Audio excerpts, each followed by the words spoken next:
Hello students. Last class I explained about some definitions like stress, strain, deforming force, rigid body, elasticity, right? And in this class I will explain about Hooke's law. That is a scientist, Robert Hooke. He studied based on this concept like stress and strain. He experimented a lot. Finally he came with one conclusion and he made a law. That law is called as Hooke's law.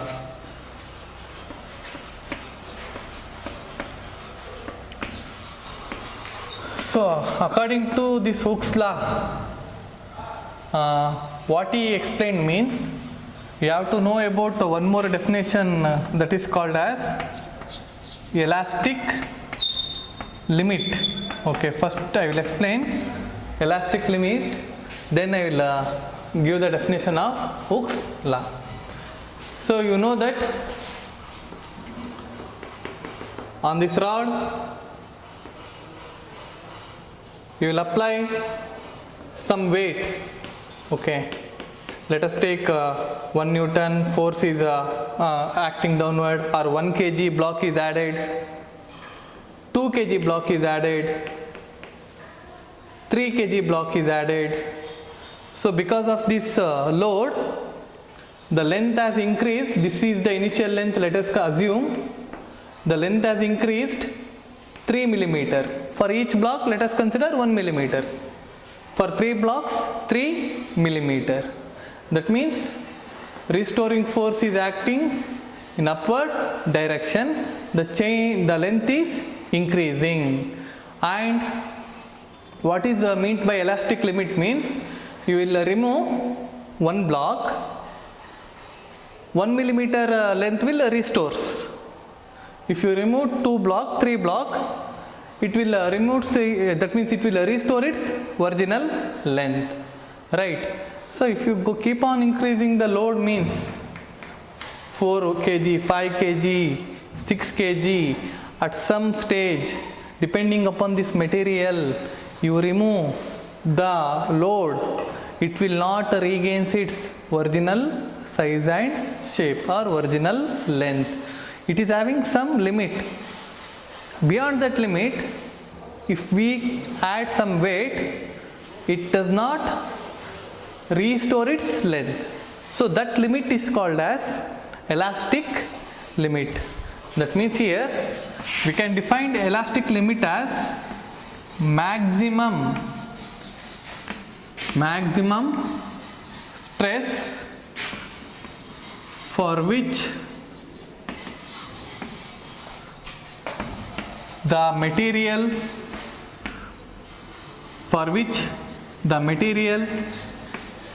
restores, for which are the maximum stress up to which the material restores its original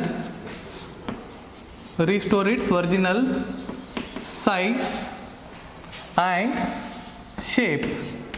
This is called as elastic limit. After this stress, that means after a particular value of stress depending upon the material, after removing the load, it doesn't regain its original size and shape. That limit for every material is called as elastic limit. Then what Hooke's gave the statement. Okay, he conducted the experiment like this and he studied the behavior of materials. Finally he concluded that the stress is directly proportional to strain. Okay, that is within elastic limit, the stress is directly proportional to strain. This is called as Hooke's law. Now write down the definition for Hooke's law. I will dictate. Within the elastic limit, the stress is directly proportional to strain. What is that meaning means? If you had 1 kg, corresponding stress will develop, right? Let us consider 1 Newton stress is developed. That means for 1 kg, 1 Newton stress is developed. For 1 Newton stress, here the length increased, let us consider as 1 millimeter. One more block is added. The force, the stress become 2 Newton per meter square. Okay. Then the length increased is 2 millimeter. So it is directly proportional. If you plot a graph between stress versus strain, in y-axis I will consider stress, in x-axis I will consider strain. Okay. Strain means change in length per original length. So for 1 block, 2 block, 3 block, let us consider this fractional change in length. That is here first time for 1 block 1 meter length has changed, for 2 block 2 millimeter length is changed, here 1 millimeter, 2 millimeter, 3 millimeter. Here let us assume 1 block, 2 block, 3 block. If you plot a graph, it will be in a straight line, passes through origin. Okay, from that we can able to say that stress is directly proportional to strain, and it makes some angle theta. Okay, and here how to find the slope of this line? We will apply tan theta. Tan theta is nothing but slope. Okay, slope m. And here in this Hooke's law, observe carefully, stress proportional to strain. Stress is proportional to strain means, to remove this proportionality constant, that means proportionality sign, we have to add some constant, right? So then here which is the constant means stress is equals to E into strain, where E is the proportionality constant. Then we can write E is equals to stress by strain. Okay, E is equals to stress divided by strain, and the name of this letter E, that is called as modulus of elasticity. Modulus of elasticity. Here this modulus of elasticity depends on what factor? Stress and strain, is it right? Here E is itself a constant, it doesn't depend upon this stress or strain. The modulus of elasticity depends upon nature of material. That point is very, very important. Remember that this modulus of elasticity depends, this modulus of elasticity depends on nature of material. Okay, it doesn't depend upon dimensions also, it depend upon only nature of material. This is called as Hooke's law, and this is important for 2 marks. You have to define what, you have to write the statement of Hooke's law, and you have to write this formula, E is equal to stress divided by strain. Like different types of stress, different types of strain, here also we will define different types of modulus of elasticity for solids and liquid and gases. And what is the use of this? That means by seeing the value of modulus of elasticity, definitely in the unit you can see stress unit is what? Stress unit is Newton per meter square. What is the unit of strain? Strain doesn't have any unit. Then what is the unit of modulus of elasticity? The SI unit of modulus of elasticity is also Newton per meter square, or one more name I said, which is that Pascal. For stress also same unit, for modulus of elasticity is also same unit and dimension, that is ml minus 1 t to the power 2. And I said it is having some value. We will have some stress value and strain. Then by seeing the value of modulus of elasticity, what we can conclude means the resistance offered by the material, to change its size and shape. Okay, some material by applying small force, it will changes its size and shape. For some material, even though if we apply large force, the size and shape does not change that much large. Okay, so if E value is more, modulus of elasticity is more, its resistance to oppose the change of its size and shape is more. That means that substance is very rigid, we can say. If the modulus of elasticity is less, like liquid or gases, for small force it will changes its size and shape. So that we can able to conclude by seeing the modulus of elasticity. And next I will explain the types of modulus of elasticity.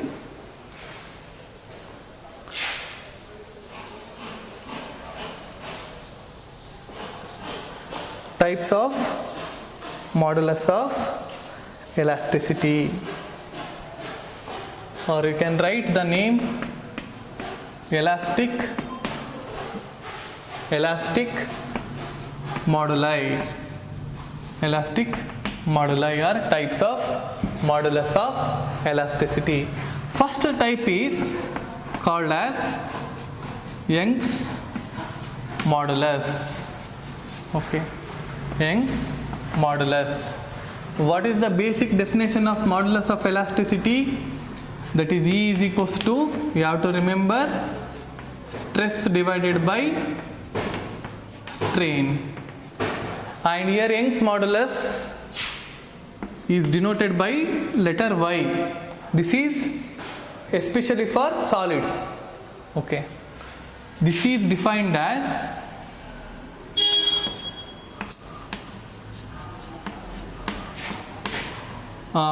for Young's modulus for solids, we can define as longitudinal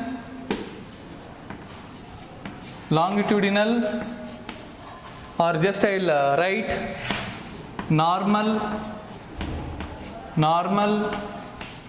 stress by strain, or you can define also longitudinal stress divided by longitudinal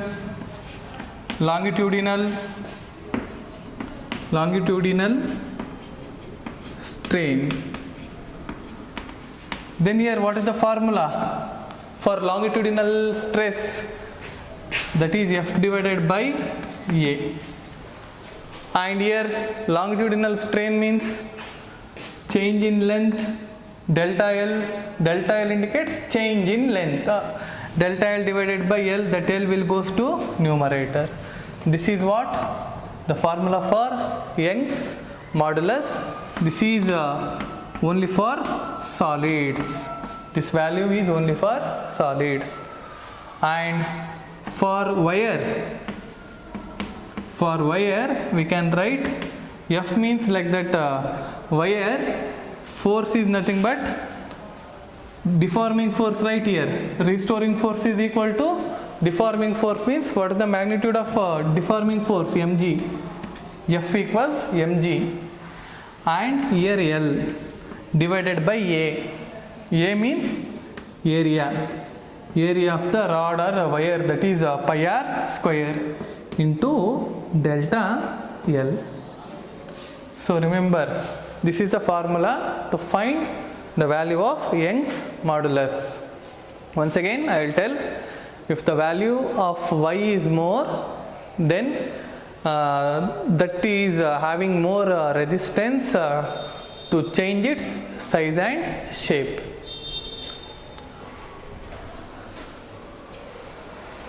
This is one type of elastic moduli.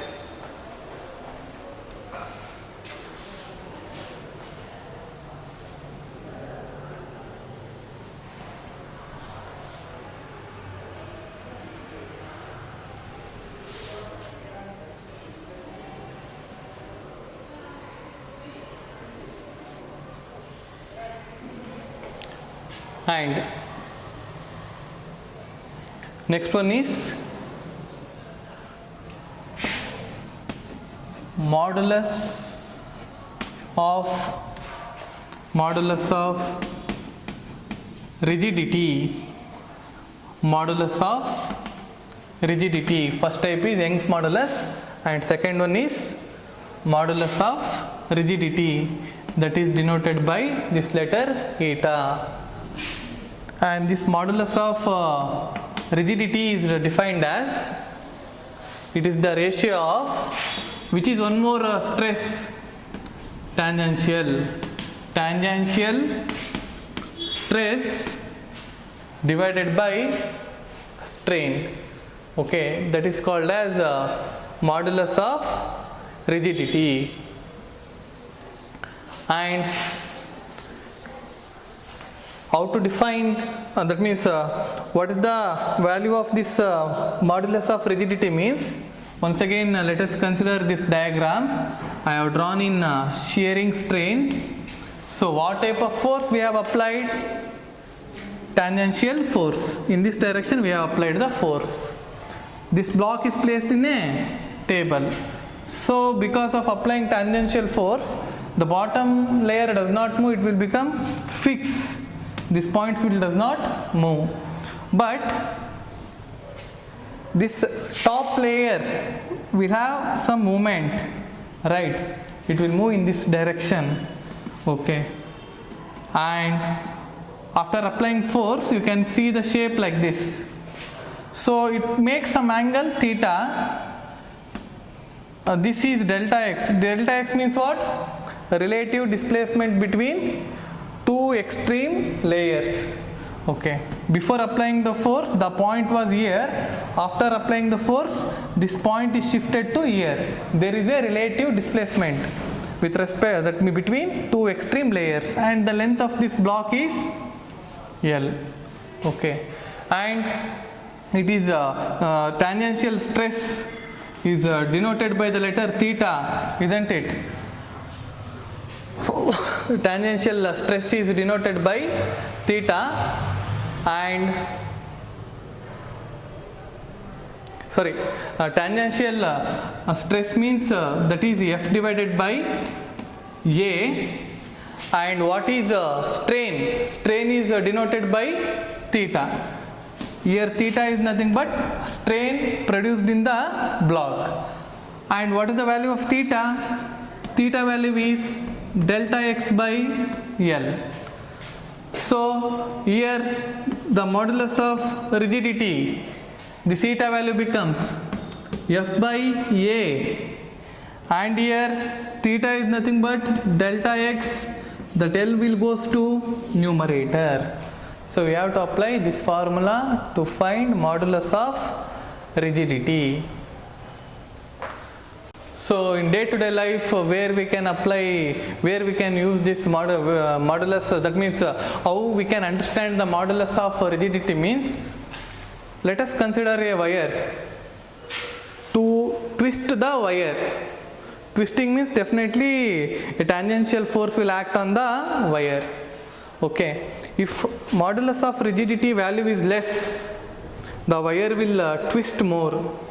Okay, if the modulus of rigidity value is more, even though a large tangential force also does not twist the wire. So like that we can understand the concept of modulus of rigidity and Young's modulus. Young's modulus means it is denoted by the letter Y, right? For steel also having some Young's modulus value, iron also having Young's modulus value, but the values are different. If the value Y is more, then it will not change its length very easily. we have to apply large amount of force to change the length. If value of y is less for those substance, for even small amount of force, it can changes its length. So this is second type, that is called as modulus of rigidity. And the next one,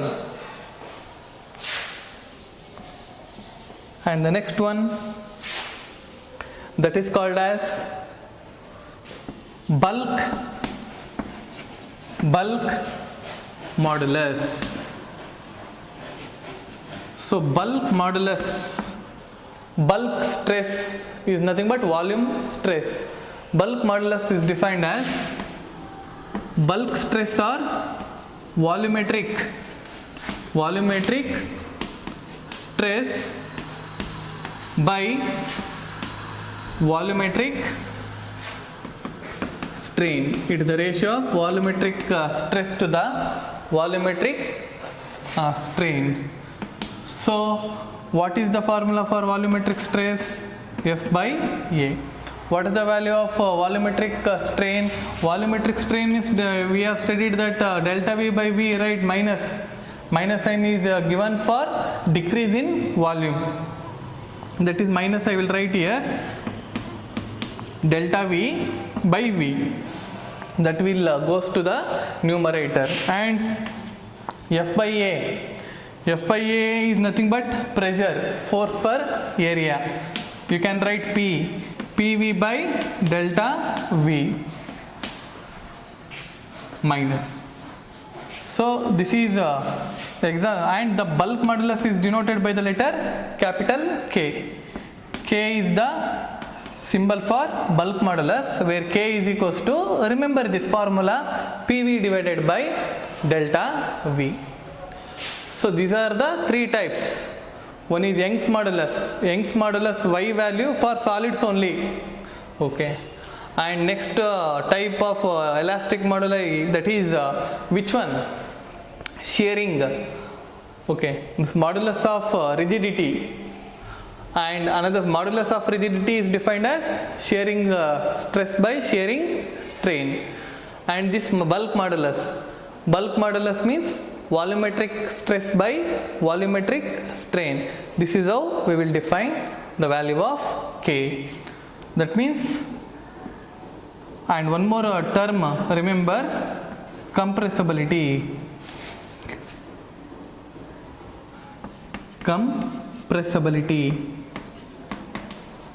It is denoted by C. Compressibility is reciprocal of bulk modulus. That means for which substance K value is less, that will compress more. If the K value is more, that will compress less. Let us consider a shot put. Okay. And let us consider a rubber ball. And for shot put also it is having K value, that is called bulk modulus, and rubber ball also having K value, that is bulk modulus, right? If you apply force on the shot put, it will not compress easily. But rubber ball, the same amount of force if you apply on rubber ball, means definitely the rubber ball will compresses, right? That means for shot put, the K value will be more, and for rubber ball, the K value is less. Same as exactly reverse. If K value, the reciprocal of K value is called compressibility. If K value is more, means compressibility will less. If K value is less, means compressibility will more. And this K value for solids, K value for solids is greater than K value for liquids than K value for gases. Okay. Continue in the next class.